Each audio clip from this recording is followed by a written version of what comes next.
Hello student, कैसे हैं आप सभी। माई सेल्फ डॉक्टर अरुण मारू, assistant professor of political science, the सफलता ऑनलाइन क्लासेस में आपका स्वागत है। आज हम टॉपिक पढ़ रहे हैं यूजीसी नेट पॉलिटिकल साइंस के अंदर भारतीय दबाव समूह, इंडियन प्रेशर ग्रुप्स के बारे में।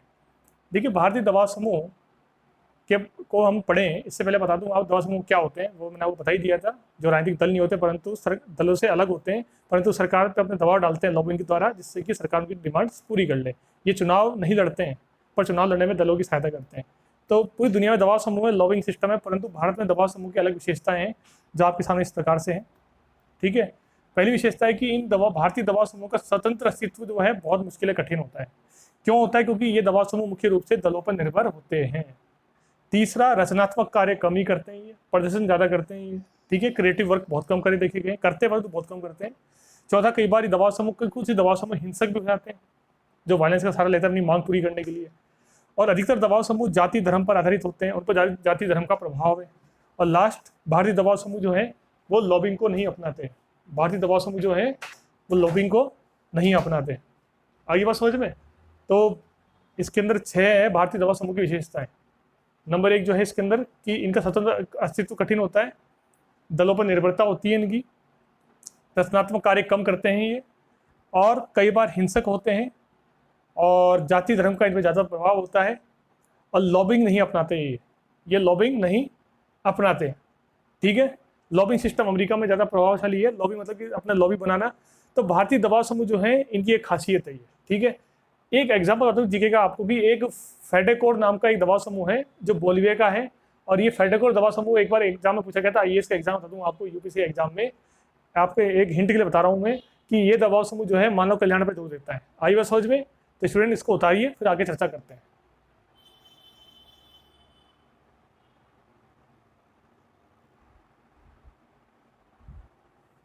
हाँ स्टूडेंट, तो हम पढ़ रहे थे भारतीय दबाव समूह। अब भारतीय दबाव समूह के ऊपर जो रिसर्च या पढ़ाई करने वाले, अध्ययन करने वाले जो विद्वान हैं, वो 3 विद्वान प्रमुख हैं। एक तो है रॉबर्ट कोचनिक, इनकी पुस्तक का नाम है बिजनेस एंड पॉलिटिक्स।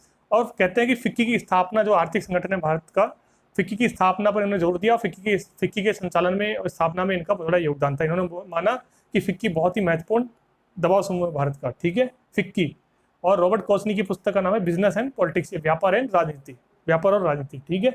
दूसरे हैं मॉरिस जोन्स। उन्होंने कहा है कि यदि भारतीय राजनीति को समझना है तो भारतीय दबाव समूह को समझना होगा। मॉरिस जोन्स ने क्या कहा है कि यदि भारतीय राजनीति को समझना है तो भारतीय दबाव समूह को समझना होगा। और तीसरे विद्वान है Hansen and Douglas. Hansen Douglas ने पुस्तक लिखी है इंडियन डेमोक्रेसी, भारतीय लोकतंत्र। इसमें इन्होंने भारतीय दबाव समूह को 2 भागों में बांटा है। पहला परंपरावादी दबाव समूह जो कि जाति और धर्म पर आधारित है, और दूसरा आधुनिक दबाव समूह जो कि आर्थिक व्यापारिक गतिविधियों पर आधारित है। ठीक है, मैं फिर से बोल दूं, भारतीय दबाव समूह का अध्ययन करने वाले 3 विद्वान है रॉबर्ट कोचनिक, इनकी पुस्तक है बिजनेस एंड पॉलिटिक्स। इसमें इन्होंने फिक्की की स्थापना में जोर दिया। दूसरे मॉरिस जॉनसन, इनका भारतीय राजनीति को समझने के लिए भारतीय दबाव समूह को भी पढ़ना पड़ेगा।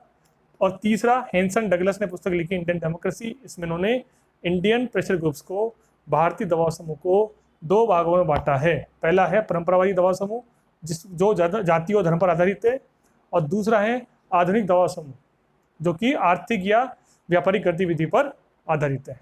आई बात समझ में। तो इसको उतारो एक बार, फिर आगे चल पढ़ते हैं इसके अंदर।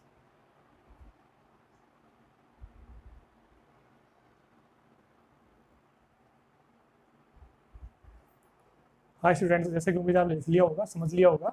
अब हम देख रहे हैं इसके अंदर कि भारतीय दबाव समूह जो हैं वो कौन कौन से। तो जो मुख्य रूप से दबाव समूह, बहुत सारे दबाव समूह, आर्थिक दबाव समूह हैं और आपके धार्मिक और जाति के दबाव समूह हैं, परंतु इसमें जो इंपॉर्टेंट एग्जाम के पॉइंट ऑफ व्यू से इंपॉर्टेंट दबाव समूह है वो है श्रमिक संगठन के दबाव समूह, लेबर्स वाले। ठीक है, वो हम देख रहे हैं इसके अंदर भारतीय दबाव समूह के अंदर। पहला है एटक, AITUC। एटक की स्थापना हुई थी 1920 में, और लाला लाजपत राय का इस पर प्रभाव था। और वर्तमान में जो है ये CPI, communist party of India का प्रभाव है। CPI, communist party of India का इस पर प्रभाव है। ठीक है। अगला है इसके अंदर इंटक, INTUC। ये 1947 में स्थापित हुआ, 1947 में स्थापित हुआ। VV गिरी का इस पर प्रभाव था, कांग्रेस का इस पर प्रभाव है, कांग्रेस पार्टी का इस पर प्रभाव है। तीसरा है CITU, C2। इसकी स्थापना 1970 में हुई, और communist party of India, Marxist, CPIM का ये प्रभाव में है, श्रमिक संगठन। ये सारे संगठन श्रमिकों के हित की बात करते हैं। इस सभी संगठन की एक अच्छी बात है, इन सभी दबाव समूह, श्रमिक दबाव समूह की एक अच्छी बात है कि ये सभी दबाव समूह श्रमिकों के हित कल्याण की बात करते हैं। ठीक है, एक है HMS, 1948 में ये स्थापित हुआ, हिंदू मजदूर संघ। एक है BMS, 1955 में स्थापित हुआ, भारतीय मजदूर संघ, और ये बीजेपी के प्रभाव में है। कुछ लोग कहते हैं कि HMS सपा के प्रभाव में, ठीक है। और एक है LDF, जो द्रविड़ मुनेत्र कझगम पार्टी तमिलनाडु की, उसका प्रभाव है इस पर, LDF पर। साउथ इंडिया का ये श्रमिक मजदूर दल है दक्षिण भारत का।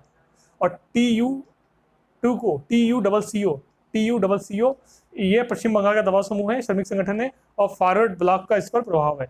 मैं दोबारा से रिपीट कर दूंगा एक बार, ये प्रमुख भारतीय दबाव समूह, बहुत सारे दबाव समूह है भारत में, बहुत सारे दबाव समूह है, आर्थिक भी है और धार्मिक भी, जातिगत भी है, श्रमिक भी है, किसानों की भी है, विद्यार्थियों की भी, छात्रों की भी है, व्यापारियों के भी है, परंतु मैं मुख्य रूप से श्रमिक दबाव समूह बता रहा हूँ आपको, क्योंकि वो एग्जाम में बहुत इंपॉर्टेंट माने जाते हैं इसलिए, ठीक है। एग्जाम में कई बार पूछा गया उनसे सवाल इसलिए। एटक AITUC 1920 में स्थापित हुआ, लाला लाजपत राय जी का प्रभाव, वर्तमान में कम्युनिस्ट पार्टी ऑफ इंडिया का प्रभाव।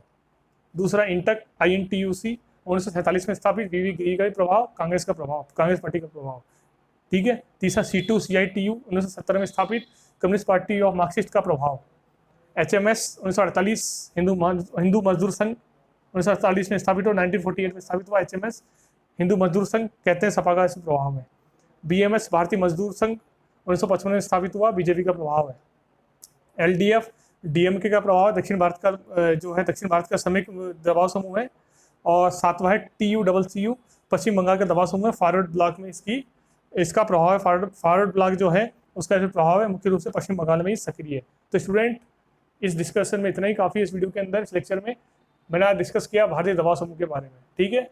इस वीडियो को लाइक करो, शेयर करो, सब्सक्राइब करो, और कमेंट सेक्शन में जरूर अपने कमेंट लिखो। Thank you.